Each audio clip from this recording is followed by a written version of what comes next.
మన super star Mahesh బాబుకి ED నోటీసులు పంపించింది. ఒక మనీ లాండరింగ్ కేసు గురించి విచారణ చేయడం కోసం అని చెప్పి నోటీస్ పంపించింది. అసలు మనీ లాండరింగ్ చేసిన కంపెనీలేవి, మహేష్ బాబుకి ఈడీ ఎందుకు నోటీస్ పంపించింది, ఈ వీడియోలో ఈ వివరాలు తెలుసుకుందాం. మరింకెందుకు ఆలస్యం, వెల్కమ్ టు రుద్ర టీవీ. హైదరాబాద్కి సంబంధించిన 2 రియల్ ఎస్టేట్ కంపెనీలు, సాయి సూర్య డెవలపర్స్ ఇంకా సురానా గ్రూప్, ఈ 2 కంపెనీలకి సంబంధించిన మనీ లాండరింగ్ కేసులో మహేష్ బాబుని విచారణకు పిలిచారు. అయితే ఈ కంపెనీ ప్రాజెక్ట్స్ కి మహేష్ బాబు ప్రచారం చేశారు. ఈ యాడ్స్ కోసం సుమారు 5.9 crores తీసుకున్నారట మహేష్ బాబు.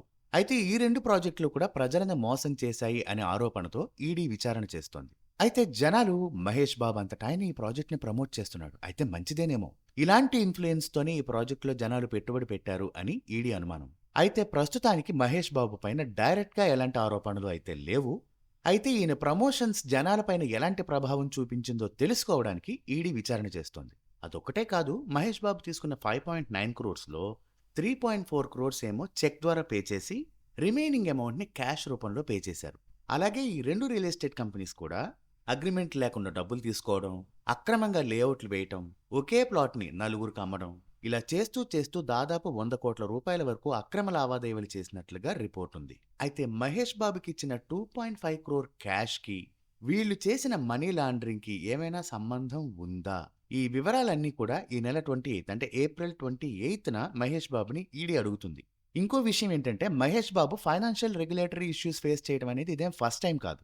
2018లో కూడా the goods and service tax GST department ఈయన అకౌంట్ని ఫ్రీజ్ చేసినట్టు వార్తలున్నాయి. 2007 and 8 ఫిజికల్ ఇయర్లో సుమారు 18.5 lakh సర్వీస్ ట్యాక్స్ డ్యూస్ ఉన్నాయని, 2018లో ఇంట్రెస్ట్, పెనాలిటీస్ ఇవన్నీ కలిపి 73.5 lakh వరకు అమౌంట్ని రికవర్ చేసింది.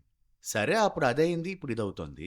ఏదేమైనా ఒక ప్రోడక్ట్ని ప్రమోట్ చేయాలి అంటే దాని మంచి చెడు కూడా తెలుసుకోవడం అనేది ముఖ్యమే. ఎందుకంటే మొన్న కొంతమంది తెలియక బెట్టింగ్ యాప్స్ ప్రమోట్ చేశారు, ఇప్పుడు మహేష్కి తెలియక ఇది ప్రమోట్ చేశారు. ఒక టాలీవుడ్ హీరోగా మాత్రమే కాకుండా బయట సొసైటీకి సేవ చేస్తూ కూడా మంచి పేరు తెచ్చుకున్నాడు మహేష్ బాబు. సో ఇలాంటి విషయాలు ఆ మంచి పేరుని డిస్టర్బ్ చేసే అవకాశాలు కూడా ఉంటాయి.